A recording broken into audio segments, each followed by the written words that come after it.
इस कार्यक्रम के पुण्यार्चक हैं श्री कंवर लाल जी, महावीर प्रसाद जी पाटनी, आर के ग्रुप, मदनगंज, किशनगढ़, राजस्थान।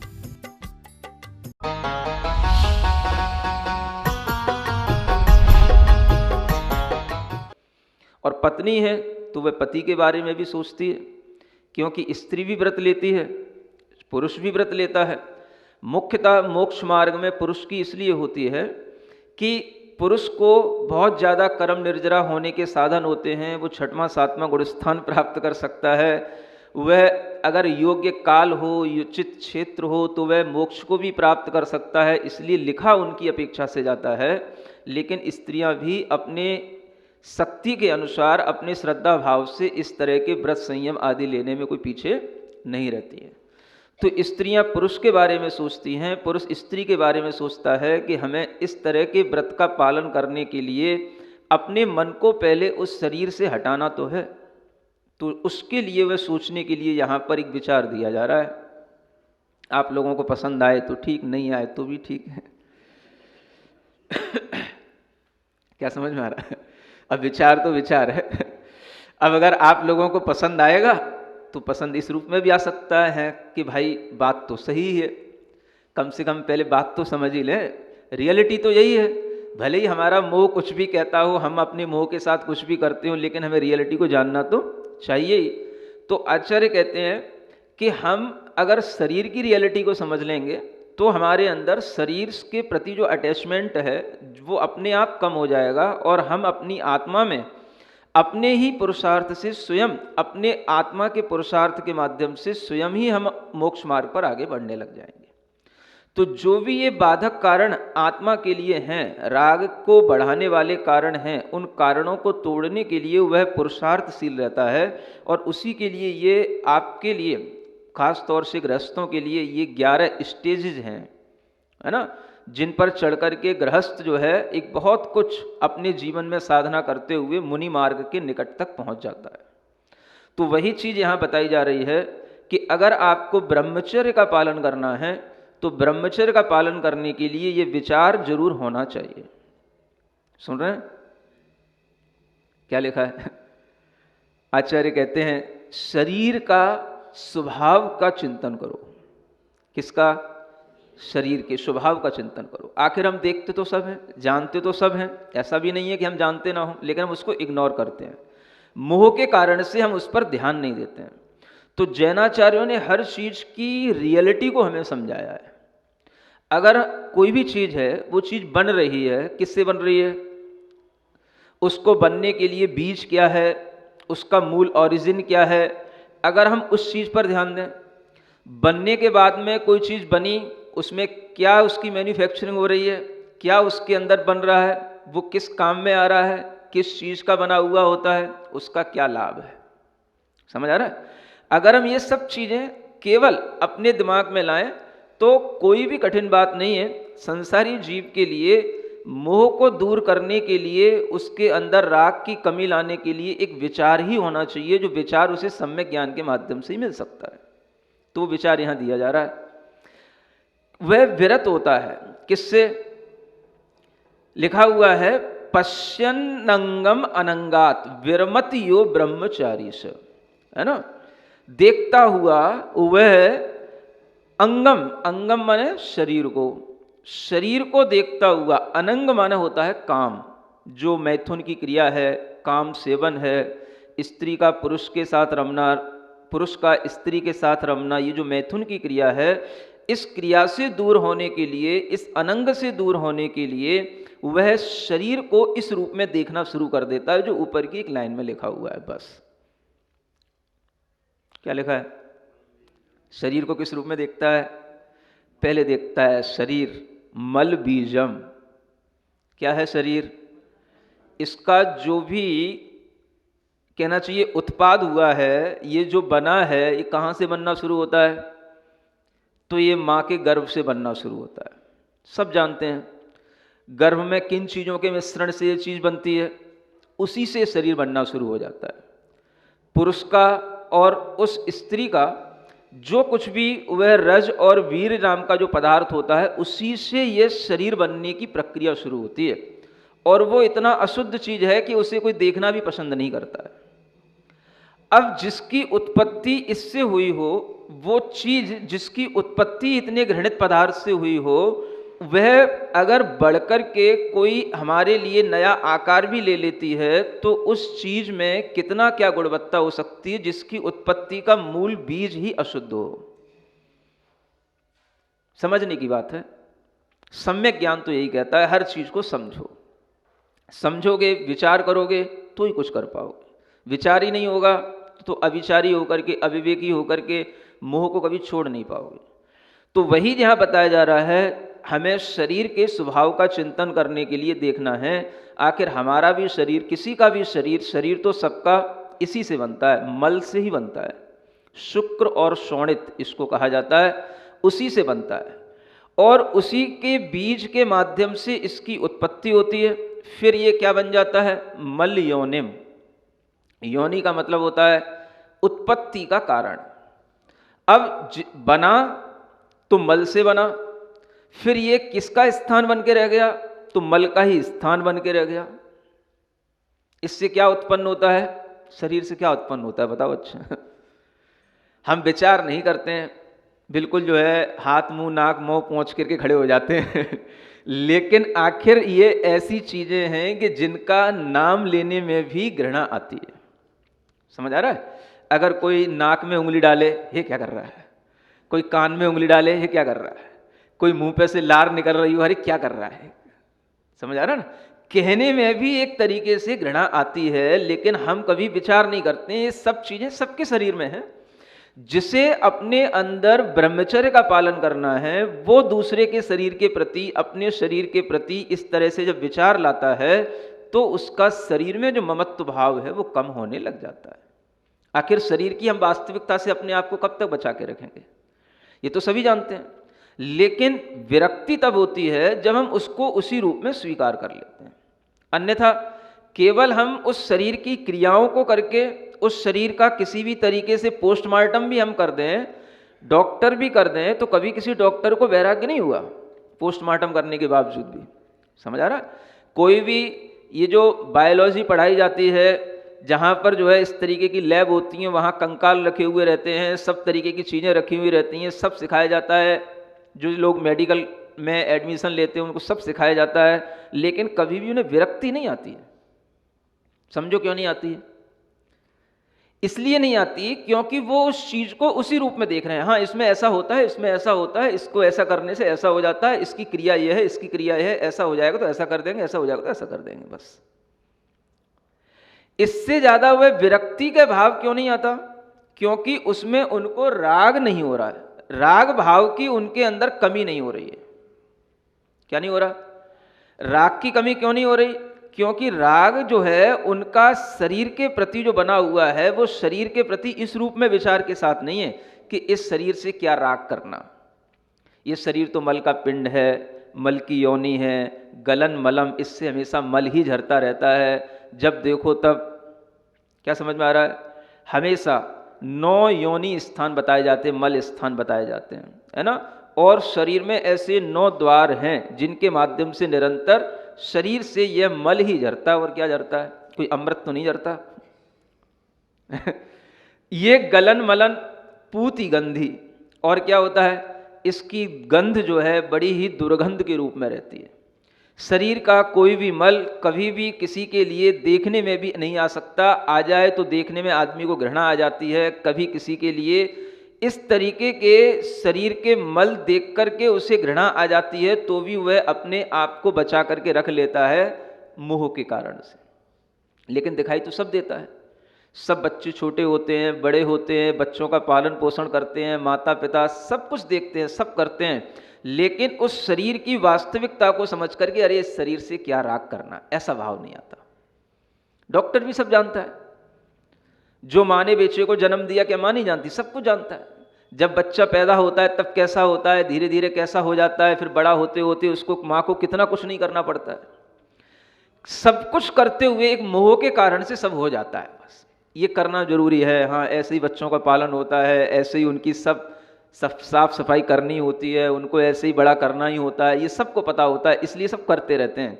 लेकिन बड़े होने के बावजूद भी अगर हम इस वास्तविकता को समझें तो हम इस तरह के व्रत लेने में अपने आप को बड़ा आसान महसूस कर सकते हैं कि इस चीज में रमण करने में कोई सुख इसलिए नहीं है क्योंकि यह चीज मल की ही बनी हुई है। शरीर के अंदर जितनी भी चीजें बनी हुई हैं, एक भी चीज ऐसी नहीं है जिसको कि हम किसी सभ्य व्यक्ति के सामने कहें और वह चीज उससे कोई भी घृणा उत्पन्न ना करे। बता दो ऐसी कौन सी चीज है शरीर के अंदर? नहीं समझ आ रहा है? खाल से लेकर के जो ऊपर दिख रही है चर्म, इस खाल से लेकर के भीतर जितनी भी चीजें हैं, उन चीजों में से किसी भी एक चीज का नाम अगर कभी आप चौके में कभी ले लेंगे तो सामने वाले को गिलानी आ जाएगी। मुनि महाराज वह या व्रती तो अंतरा ही कर देता है। समझ आ रहा है? इतनी अपवित्रता है। तो उसको ध्यान में रखते हुए यह जब विचार किया जाता है तभी वह उस अनंग से, काम भाव से दूर होता है। वह सोचता है कि यह काम भाव हमारी आत्मा के अंदर जो स्त्री वेद या पुरुष वेद का उदय चल रहा है, ये कसाय का उदय है, उस कसाय के कारण से एक काम भाव पैदा हो रहा है। इस काम को रोकने के लिए हमें अपने ज्ञान भाव में आना है। तो वह ज्ञान भाव की आराधना करने के लिए इस तरह से शरीर के बीभत्स स्वभाव का चिंतन करने लग जाता है। बीभत्स माने शरीर का कोई भी अंग देखो घृणित ही दिखाई देगा, गिलानी ही आएगी अगर आप उसको ढंग से देखोगे तो। क्या समझ में आ रहा है? किसी भी तरह का शरीर का कोई भी अंग अगर आप खुले रूप में देखेंगे तो उससे आपको घृणा ही आएगी, गिलानी आएगी, भय ही उत्पन्न होगा। इसका नाम है बीभत्सपना। कोई बहुत अच्छा रूप नहीं है, दिखता है आपको, मोह के कारण से दिखता है। अगर बहुत अच्छी वास्तविकता समझनी है, एक बहुत अच्छा आचार्यों ने उपदेश सब तरीके से दिया है, हम लोगों को समझाने के लिए सब तरीके से प्रयास किया है। एक जगह कहा गया है शरीर की अगर आपको वास्तविकता और ढंग से देखनी हो तो आप सिर्फ इतना समझ सकते हैं कि जो आपका शरीर चर्म से बेड़ित है, किससे? एक खाल है, बस। खाल भी कैसी है? माखी के पंख के माफिक है ना। माखी माने जो मक्खी होती है उड़ने वाली, उसके जो पंख होते हैं वो जितने पतले होते हैं, बस उतनी ही पतली ये खाल है। समझ आ रहा है? बस ये खाल भर हट जाए, फिर देखो तुम इसका समझ, तुम कितना जी लोगे, कितना तुम्हें अच्छा लगेगा, और कितने इसके ऊपर जो है कौन फिर इसको छोड़ देगा खाली। कि चींटे, कि चींटियां, कि मक्खी, कि मच्छर, के कौवे, कोई नहीं छोड़ेंगे इसको। समझ आ रहा है? एक सारा का सारा जो ढका हुआ है मटेरियल, वो सिर्फ एक ऊपर की चाम में ढका हुआ है। बस चर्म ही एक वो पतली सी है जिसमें आप देखेंगे बस उसी से राग होता है। चर्म को ही सब देखते हैं, काली है कि सफ़ेद है कि चिकनी है कि जो है ब्राइट है कि नहीं है, बस चर्म पर ही सब दृष्टि जाती है। और चर्म से ही सबकी सुंदरता नापी जाती है, चर्म से ही सबके लिए ये अच्छा है, ये बहुत सुंदर है, ये बहुत बढ़िया है, ये ठीक नहीं है, ये इसका रूप रंग ठीक नहीं है। इसी से हम उसका सब पूरी पर्सनैलिटी उसी से नाप लेते हैं।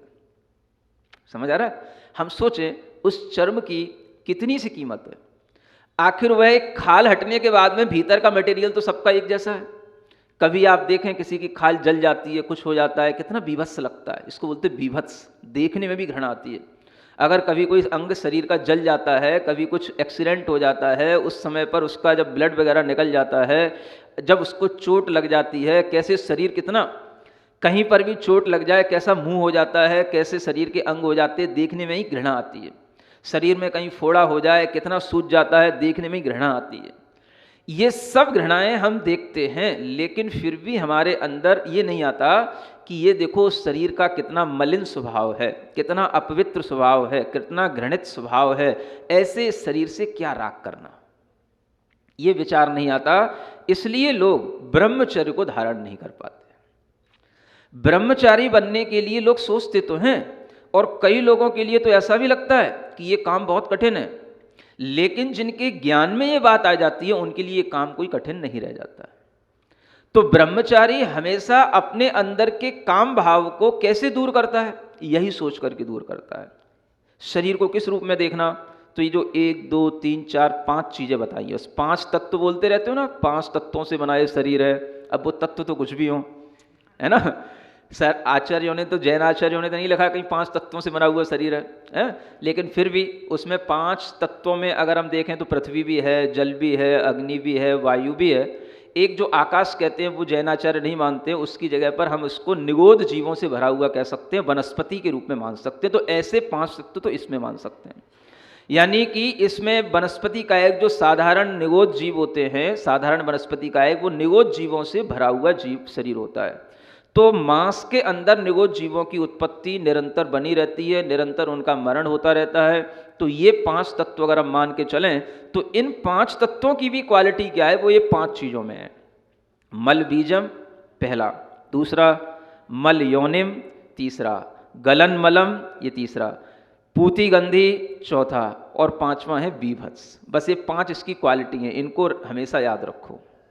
समझ आ रहा है? अगर ये 5 क्वालिटियां याद रहेंगी तो आप अपने अंदर के परिणामों को रोक सकते हो, अपने अंदर के काम भाव पर कंट्रोल पा सकते हो, अपने अंदर अपनी आत्मा के हित को देख सकते हो, और अपने मोह के कारण से होने वाले जो अब्रह्म के भाव हैं उन भावों से अपने आप को बचा सकते हो। गृहस्थ के लिए यहाँ बताया जा रहा है, जिस गृहस्थ ने अपने जीवन में सब कुछ देख लिया, सब कुछ कर लिया, उसके बच्चे हैं, उसका परिवार है, उसका व्यापार है, अब वो अपनी चीज़ें अपनी क्षमताओं के अनुसार बढ़ा नहीं रहा है, अब वह अपना संसार कम करने की सोच रहा है। तो जब वह संसार कम करता है तो अपने अंदर उस ब्रह्मचर्य का भाव लाने के लिए उसे बहुत दृढ़ होना पड़ता है। तो वह इस तरीके की विचारधारा से अपने मन को दृढ़ बनाता है। समझ आ रहा है? आप लोग तो सब कुछ जिंदगी आधे से ज़्यादा क्या पूरी सी निकल ही गई है, निकालने ही वाले हो, निकल ही गई है ना। फिर भी अभी कोई विचार बहुत अच्छे बनते हों ऐसा लग नहीं रहा है, क्योंकि आपको ऐसा लगता है कि नहीं ये चीज़ें हमसे संभव नहीं है। लेकिन जब आप देखेंगे तो आप तीर्थंकरों को देखें, जो बाल ब्रह्मचारी मुनि महाराज होते हैं उनको देखें, और अगर उनको भी नहीं देखने में आपको आता हो कुछ, तो ऐसे भी गृहस्थों के अनेक कथानक हैं जिनके माध्यम से आपके लिए बड़े बड़े आश्चर्य भाव पैदा हो सकते हैं कि क्या कोई गृहस्थ ऐसा भी कर सकते हैं। समझ आ रहा है? एक कथानक आता है, एक आचार्य महाराज उपदेश दे रहे थे सभा में, और उस सभा में स्त्री पुरुष सभी थे। ब्रह्मचर्य का ही उपदेश दिया उन्होंने, और उस उपदेश को सुनकर के कुछ कुंवारे लोग भी बैठे थे जिनका विवाह नहीं हुआ था। तो उन्होंने कहा कि महाराज अभी तो मेरा विवाह नहीं हुआ है, लेकिन मैं ऐसा संकल्प लेता हूं कि मैं जीवन में 1 महीने के अंदर 15 दिन का ब्रह्मचर्य का पालन करूंगा। समझ आ रहा है? एक युवा उठा, उसने कहा महाराज 1 महीने में एक कृष्ण पक्ष होता है, एक शुक्ल पक्ष होता है, मैं नियम लेता हूं कि कृष्ण पक्ष में ब्रह्मचर्य का पालन करूंगा, भले ही मेरा विवाह कभी भी हो जाए, जीवन पर्यंत में इस नियम का पालन करूंगा। सुन रहे हो? किसी युवती का भी मन हो गया, वो भी उठी और उसने भी एक नियम ले लिया। उसने नियम ले लिया कि मैं शुक्ल पक्ष में ब्रह्मचर्य का पालन करूंगी। शुक्ल पक्ष समझते हो ना, 15 दिन का एक पखवाड़ा होता है ना, 15 दिन का एक पक्ष होता है। तो 15 दिन का एक कृष्ण पक्ष होता है, 15 दिन का शुक्ल पक्ष होता है। कोई बात नहीं, महाराज ने दोनों को आशीर्वाद दे दिया, और भी लोगों ने नियम लिए अपने अपने तरीके से लिए। लेकिन ये एक नियम लेने के बाद में क्या हुआ कि संयोगवशात उन्हीं दोनों का विवाह हो गया। ये बात किसी को पता तो थी नहीं। नियम तो अपने मन से, अपने गुप्त रूप से ले लिए जाते हैं, अपने अपनी व्रत हैं, अपनी अपनी भावनाएं। युवक ने भी अपना मन से अपने गुप्त रूप से ले लिया था, उस युवती ने भी अपना ले लिया था। तो किसी को कुछ नहीं पता, घर वालों को भी कुछ नहीं पता, एक दूसरे को भी कुछ नहीं पता, और उन दोनों का विवाह हो गया। समझ रहे? अब देखो आप कि जब विवाह हो गया तो विवाह होने के बाद में अब जब उनके लिए वह काम सेवन की बात आई तो उस पति ने कहा कि मेरा अभी तो ये कृष्ण पक्ष चल रहा है, मैं अभी आपकी इच्छा पूर्ति नहीं कर सकता, अभी 15 दिन के बाद हम इस तरीके का कुछ विचार रखेंगे। तो ठीक है। जब 15 दिन बाद की बात आई तो वो स्त्री कहती है कि मेरा अब व्रत शुरू हो गया है, मैं अब आपके लिए इस तरीके से सुख नहीं दे सकती। तो जब दोनों के सामने बात आ गई तो दोनों को पता पड़ गया, तो दोनों ने कहा कोई बात नहीं, ये बात केवल हम और तुमको ही पता रहनी चाहिए और किसी को पता नहीं रहनी चाहिए, ठीक है ना। दोनों का मन इतना अच्छा बन गया कि दोनों एक दूसरे के व्रत में सहयोगी बन गए। स्त्री ने तो यहां तक कहा कि देखो अगर ऐसा है तो फिर कभी भी हमारे लिए संतान नहीं होगी, माता पिता परेशान करेंगे, मैं आपसे निवेदन करती हूं आप दूसरी शादी कर लें, मुझे कोई ऐतराज नहीं। समझ आ रहा है। लेकिन उस पति ने कहा नहीं, अगर तुम्हारा इस तरीके का व्रत निभाने का नियम है तो मैं भी इसी तरीके का व्रत निभाऊंगा। और वो दोनों आपस में इसी तरीके के व्रत के साथ में रहने लग गए। क्या सुन रहे हो आप? एक का कृष्ण पक्ष का व्रत है, एक का शुक्ल पक्ष का व्रत है। नाम भी आते हैं उनके, एक का नाम विजय था, एक का नाम विजया था। समझ आ रहा ना, ये उनके नाम थे। और संयोग से ये सब चलता रहा। और फिर कभी ये हुआ कि उसी नगर में वो मुनि महाराज आए जिनसे उन्होंने व्रत लिया था, उन्होंने उपदेश दिया। और उपदेश देने के बाद में फिर से इस बात की वह उन्होंने कहा कि इस नगर में कोई ऐसे लोग हैं, क्या सुन रहे हो, जिनके ब्रह्मचर्य के प्रभाव के कारण से उनके दर्शन करने मात्र से दूसरों के बहुत से पाप धुल सकते हैं। समझ आ रहा? ये बात बताई गई। और ये बात तब आई जब एक किसी ने, जैसे जल वगैरह छानते हैं ना, तो जल छानने में बिलछानी नहीं की, तो उसका कोई प्रायश्चित लेने आया। तो मुनि महाराज ने कहा कि अगर तुम्हें ऐसा पेयर देखने में मिल जाए जिसके लिए शादी हुई हो लेकिन ब्रह्मचर्य का जो पालन कर रहे हो और जो आजीवन इस तरीके के ब्रह्मचर्य का नियम लिए हो, अगर तुम्हें उसका केवल दर्शन हो जाए तो समझ लेना तुम्हारे सब पाप धुल गए। और इस तरीके से जब पता पड़ा तो ज्ञात हुआ हाँ ये वो पेयर है। तब आज स्वयं मुनि महाराज ने कहा कि इनके दर्शन मात्र से, इनको देखने मात्र से तुम्हारे पाप धुल जाएंगे। समझ में आ रहा है? ये ब्रह्मचर्य की महिमा होती है। प्रायश्चित में क्या दिया गया? केवल आप इनको देख लो, इनको अपने घर में भोजन करा लो। समझ आ रहा है? अगर आपके लिए इस तरीके का व्रत का भाव आएगा तो तभी आएगा जब आपको ये लगे कि जीवन में केवल ये काम भावी सब कुछ नहीं है। एक तरफ हम देखते हैं कि आत्मा का ज्ञान भाव है, ज्ञान स्वभाव है, और इधर हम काम भाव में अपनी एनर्जी वेस्ट करते हैं, तो दोनों चीजें एक साथ नहीं चल सकती हैं। अगर हमें अपने ज्ञान स्वभाव में आना है, अपने ज्ञान की आराधना करते हुए अपनी आत्मा के लिए कुछ करना है, तो शरीर से राग तो एक बार छोड़ना ही पड़ेगा। और छोड़ना कोई बहुत बड़ी चीज नहीं होती, केवल बस विचार करना होता है। मन अगर डाइवर्ट हो जाता है कि हाँ वास्तव में देखा जाए तो शरीर में आखिर क्या है, शरीर में सिवाय हम मांस के, सिवाय खून के, हड्डियों के और क्या होता है बताओ? कोई स्पेशल तो कोई चीजें होती नहीं। हम उसको कितना ही किसी का कुछ भी स्पेशल कहते रहें, कुछ भी कहते रहें, सिवाय इसके क्या होता है? उसकी विभत्सता को अगर हम ध्यान में रखते हुए इस तरीके का मन में विचार लाते हैं, तभी ये ब्रह्मचर्य के प्रति हमारे अंदर भावना बन सकती है। क्योंकि ब्रह्म का मतलब होता है आत्मा। ब्रह्म माने क्या होता है? आत्मा। ब्रह्म का मतलब होता है वह हमारा शुद्ध आत्मा, जिसमें हम रमण करें, उसमें हम चर्य माने चर्या करें, उसमें हम चलें, उसकी ओर आएं, तो ये हमारे लिए ब्रह्मचर्य का भाव कहलाए। और ये ब्रह्मचर्य का भाव जब आ जाता है तभी उसको ब्रह्मचारी कहा जाता है। तो ऐसे गृहस्थ भी होते हैं जो घर में रहते हुए भी, पत्नी जब तक पत्नी थी तब तक है, लेकिन जब उन्होंने ब्रह्मचर्य व्रत ले लिया तो पत्नी ही उनकी बहन की तरह, मां की तरह हो जाती है। सुन रहे हो? ये सिर्फ दिमाग का खेल है। हाँ, जैसे दिमाग से सब व्यापार करते हो वैसे ये भी व्यापार है। सब दिमाग का ही खेल है, विचारों का ही खेल है सब।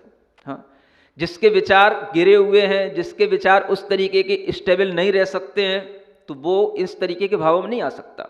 लेकिन जो इन विचारों में दृढ़ हो जाता है, उसके अंदर इतनी आत्मशक्ति आ जाती है कि आचार्य कहते हैं ब्रह्मचारी सदा शुचि।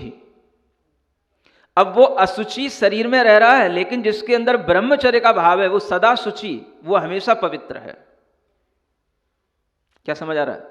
वह हमेशा अपना पवित्रता का भाव लिए हुए है। भावों की पवित्रता से ही जीवन पवित्र बनता है। तो ब्रह्मचारी वह इतना शुचि, इतना पवित्र हो जाता है कि वह किसी भी स्थान पर कहीं पर भी वह पहुंचता है तो उसकी पवित्रता का प्रभाव उसके आसपास पड़ने लग जाता है। ये ब्रह्मचर्य के भाव के माध्यम से वह बड़ी बड़ी आपदाओं को जीत सकता है। जो बहुत सारी आपदाएं, विपदाएं जो आती हैं, उन आपदाओं विपदाओं में भी ब्रह्मचर्य का प्रभाव यदि रहता है तो वो आपदाएं निकल जाती हैं। ये बहुत कम लोगों को पता होता है। बड़े बड़े उपसर्ग, जैसे विषाक्त जंतु होते हैं, जैसे सर्प होते हैं, या कोई भी बड़े बड़े उपद्रव होते हैं, शेर वगैरह भी जो होते हैं, ये भी अपना भाव निर्मल कर लेते हैं। अपने अंदर की जो उनके अंदर क्रूएल्टी होती है वो भी वो छोड़ देते हैं जब इस तरीके की किसी ब्रह्मचारी को अपने सामने देख लेते हैं। समझ आ रहा है? ऐसी भी अनेक घटनाएं हैं। घटनाओं को सुनाते सुनाते ही हम पूरा कर देंगे तो आप कहोगे कि आप घटना ही सुनाते रहते महाराज। समझ आ रहा है? हाँ, एक देवेंद्र कीर्ति नाम के मुनि महाराज हुए, सुन रहे हो, दक्षिण में, जो आचार्य शांति सागर जी महाराज जो दक्षिण वाले थे उनके गुरु माने जाते हैं। तो एक बार वो जंगल में ऐसे ही विहार करते हुए रुक गए और उन्होंने देखा कि श्रावक कह रहे हैं महाराज इस जंगल में बहुत सारे जीव जंतु रहते हैं, जानवर आते हैं, कुछ भी घटित हो सकता है। समझ आ रहा है? उन्होंने अपने एक सीमा रेखा खींच ली, मुझे आज इस सीमा रेखा के अंदर रहना है। समझ आ रहा है? शेर आया रात में और वो उस सीमा रेखा के अंदर प्रवेश नहीं कर सका, बाहर खड़ा रहा और वो रात भर अपने अपने ध्यान आराधना में रहे, कुछ उनका बाल बांका नहीं हुआ। समझ आ रहा है? ये लिखा हुआ है संस्मरण में कि ये ब्रह्मचर्य के प्रभाव के कारण से ऐसा होता है। तो ये सब चीजें ब्रह्मचर्य के कारण से बहुत सारी आपदाएं टल जाती हैं। एक छोटी सी बात मैं जरूर कहना चाहूंगा कि आज जो स्त्रियों के ऊपर या पुरुषों के ऊपर अनेक तरीके की बेवजह की जो आपत्तियां आती हैं, उनमें भी एक बहुत बड़ा कारण अब्रह्म का रहता है। आप देख लें, किन्हीं ने अगर पहले कभी अपने जीवन में या शादी होने से पहले या शादी होने के बाद भी अगर अब्रह्म का भाव नहीं छोड़ा तो वो जीव कभी मानसिक रूप से सुखी नहीं रह सकता। बेवजह की आपत्तियां, बेवजह की घटनाएं, बेवजह की उसके ऊपर किसी ना किसी तरीके की आपदाएं आती रहेंगी, मानसिक रूप से वो व्यक्ति परेशान रहेगा। ये बहुत बड़ा कारण है। जो व्यक्ति ब्रह्मचर्य की आराधना करता है वो शारीरिक रूप से भी सुखी रहता है, मानसिक रूप से भी सुखी रहता है।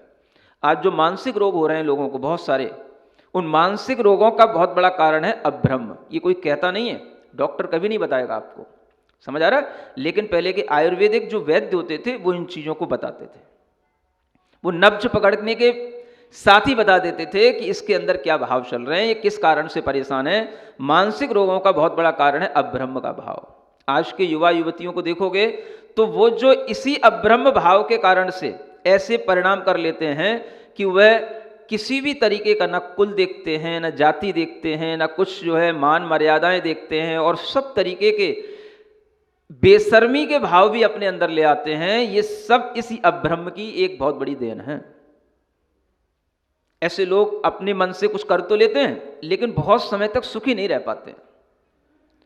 जो चीजें हमारे लिए जिस रूप में होनी चाहिए वो उसी रूप में होती हैं, तभी हमें उससे सुख मिलता है। इसलिए आचार्य कहते हैं ब्रह्मचर्य का पालन हर व्यक्ति को अपने जीवन में अपनी शक्ति के अनुसार जरूर करना चाहिए।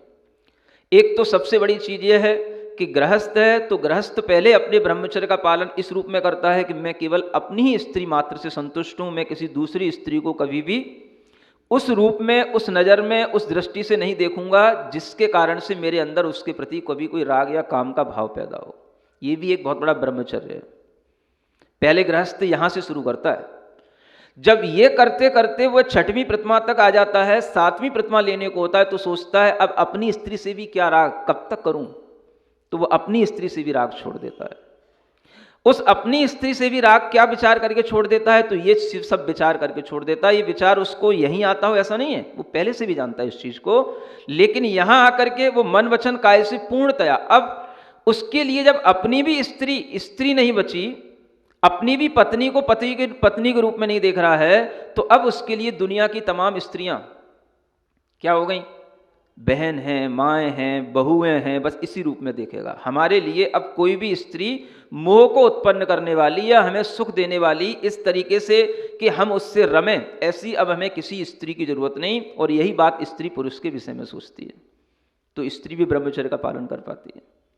जब उसके लिए दुनिया में कोई ऐसा नहीं बचता, तब जो है वह इस सातवीं प्रतिमा के योग्य हो जाता है। वह अपने आप में इतना ब्रह्मचर्य का दृढ़ पालन करने वाला हो जाता है कि उसके माध्यम से वह अपने अंदर सुख पाता है। उसे किसी भी तरीके की कोई दिक्कत नहीं होती है। लोग समझेंगे बाहर से, अरे ये कितना कठिन व्रत, आपसे कहा गया, एक ने कृष्ण पक्ष का व्रत ले लिया, एक ने शुक्ल पक्ष बोली, इतना कठिन काम।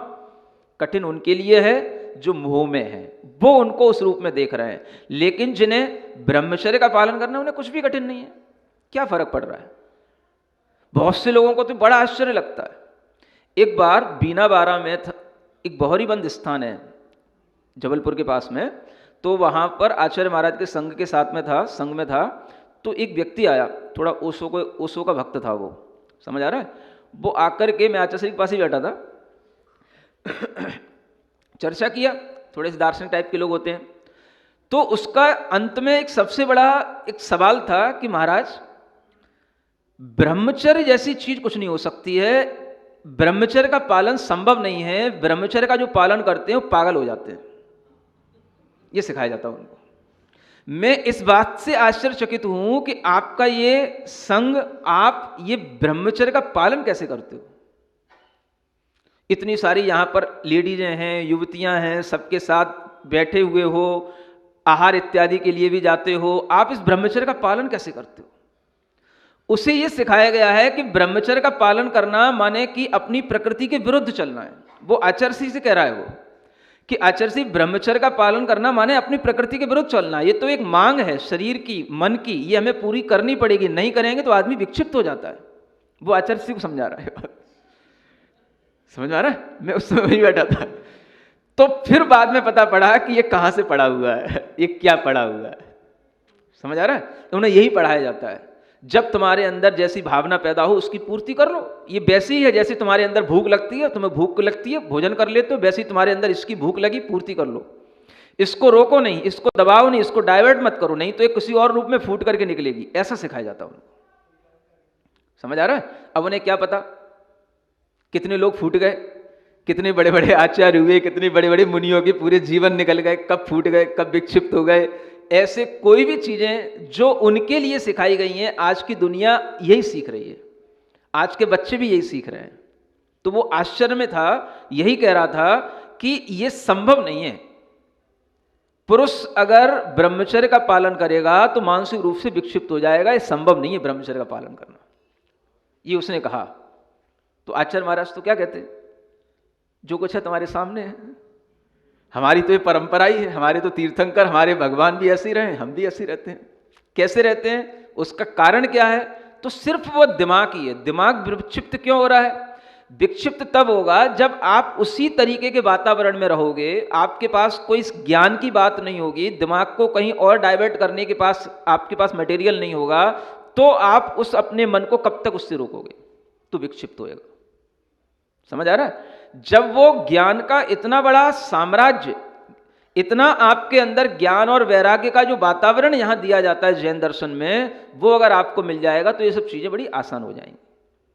और ये चीजें उनको मिलती नहीं, तो उनको कभी ज्ञान और वैराग्य के नाम पर शास्त्र के लिए कोई बात कहे, अरे तो शास्त्र की बात तो किसी शास्त्र की हो गई, ये नहीं। फोकट के बाबाओं के प्रवचन तो सुन लेंगे, लेकिन शास्त्र की बात नहीं सुनेंगे। समझ आ रहा है? ये दार्शनिकों का एक एटीट्यूड बन जाता है। मतलब बेवजह के प्रवचन तो सब सुन लेंगे जिनके कोई आधार नहीं है, कुछ नहीं है, लेकिन जो कुछ आधार के साथ में कोई प्रवचन हो, कोई बात हो, ये तो शास्त्र की बात हो गई बस। तो शास्त्र की जब तक बात नहीं सुनोगे, धर्म की बात नहीं सुनोगे, ठोस बात नहीं सुनोगे, तब तक आपके अंदर कभी ठोस ज्ञान आ नहीं सकता है। तो ज्ञान और वैराग्य की ये परंपरा हमेशा से चलती आई है, कोई पागल नहीं हुआ। समझ आ रहा हो? तीर्थंकरों से लेकर के सभी ऋषियों मुनियों की ये परंपरा चली आई है। अब ये उसको कौन समझाए? उसने तो पहली बार देखा तो भौचक्का रह गया हो, अरे इतनी कम उम्र के साधु ये कैसे ब्रह्मचर्य का पालन कर सकते हैं? तो वो उसके लिए बड़ी आश्चर्य की चीज थी।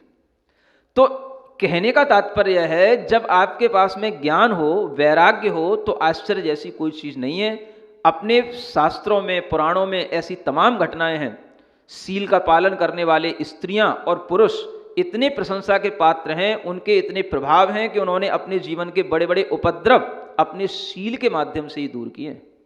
चाहे वो सती अंजना हो, चाहे वो सीता हो, ये किसके प्रभाव थे? सेठ सुदर्शन थे, किसके प्रभाव थे? ये सब शील का ही प्रभाव है। समझ आ रहा है? आज भी ऐसे लोग मिलते हैं। एक पेयर है यहाँ पंजाब में, फिरोजपुर है ना, फिरोजपुर, समझ रहे हो ना? हाँ, वो संजय ब्रह्मचारी है उनका नाम। तो वो अपनी पत्नी के साथ ब्रह्मचर्य व्रत का पालन करते हैं। तो मैं जब उनसे कभी जैसे बातचीत करता हूँ, उन्हें अपनी पत्नी से कुछ कहना होता है, तो वो हमसे कहते हैं, वो दीदी इस तरीके से सोचती है, वो दीदी को ये बताना है। मैंने भाई दीदी कौन होगी? तो वो अपनी पत्नी को दीदी कहता है। समझ आ रहा है? अब उसकी पत्नी उसके लिए क्या हो गई? दीदी हो गई। हाँ, आज भी मतलब, हाँ वो अभी आए थे ना, रुके थे जैन मिलन में। तो मतलब कि ऐसा नहीं है किसी चीज का अभाव है, सद्भाव सब चीज का है। आप उदाहरण बन करके दिखाओ, आप इन उदाहरणों से खुद उदाहरण बनो। अपनी दृष्टि अगर इस तरीके की बदलोगे तो आज भी आपके लिए बड़े बड़े लाभ मिलेंगे, है ना?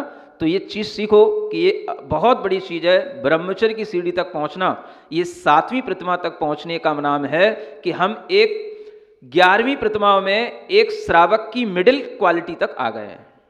समझ आ रहा है? उसके बाद में फिर और बड़ी क्वालिटी शुरू हो जाती है, जिसके बारे में आपको बाद में जानकारी दी जाएगी। आज के लिए इतना पर्याप्त।